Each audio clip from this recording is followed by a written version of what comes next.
Hey everybody, David over at Frequency Frontiers. So, if you don't keep up with Ham Radio Crash Course or hadn't watched it in a while, there in December you had a giveaway for a Hill People test rig. It is the Search and Rescue or SAR bag. If you watch his Meteor Scatter stream, there is where he announced the winner. And I'm David. I won. So this is kind of what I've done with the bag so far. I just got it a couple days ago. And it's kind of a work in progress. I've never been a real big chest rig guy. So I'm just kind of playing with it and seeing how I like it and kind of going from there.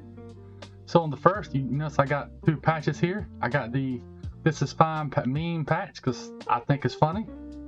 And then I got the, apparently it's the story of my life or the theme for my life here over the last many years. Bad decisions make good stories.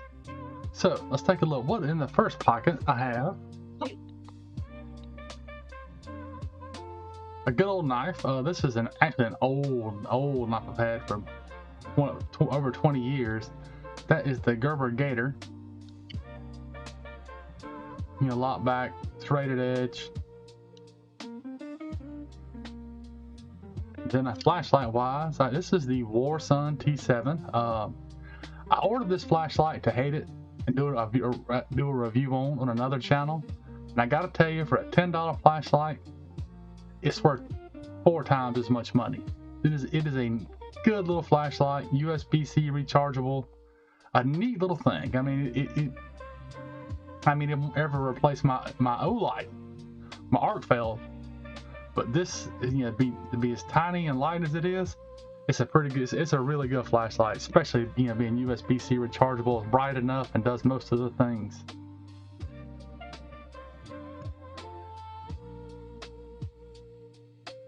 Then I have my Fiberlight fire starting kit. These are also, if you don't have one of these, I would suggest getting one. They're also very neat.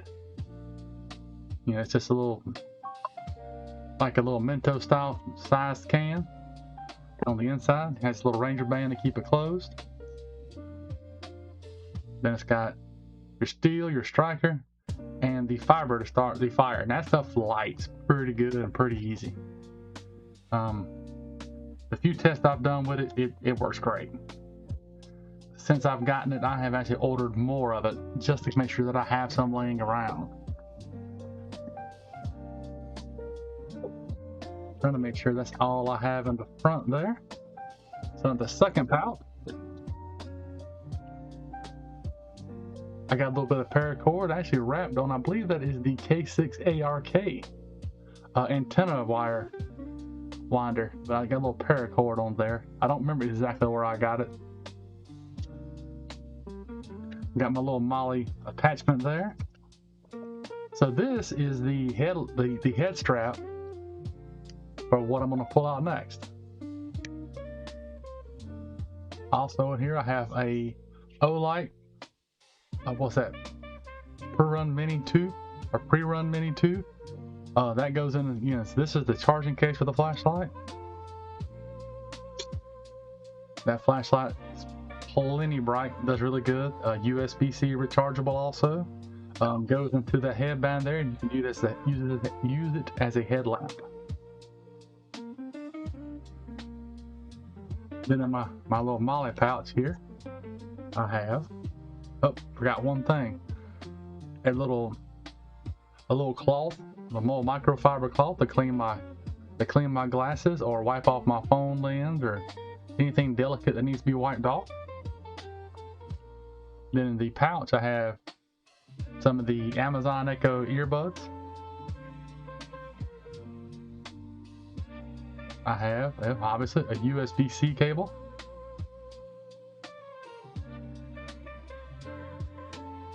A Gerber dime. Those things that I own several. They are worth their weight in gold. And what I like about these because there's not a full multi-tool, you're not going to do any real hard work with it, but it will do some work when you need it. Has most of the little attachments you would think will come on one: screwdrivers, scissors, which are useless. Bottle opener, but to be as small as it is, that is scissors is pliers.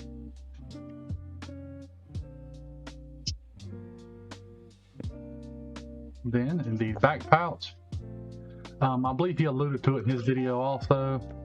For any, you Pro 2 Amendment states, you know what you're going to keep back here, and that's what I keep back there too. All right, well, I want to thank Josh over at Ham Radio Crash Course for the lovely gift.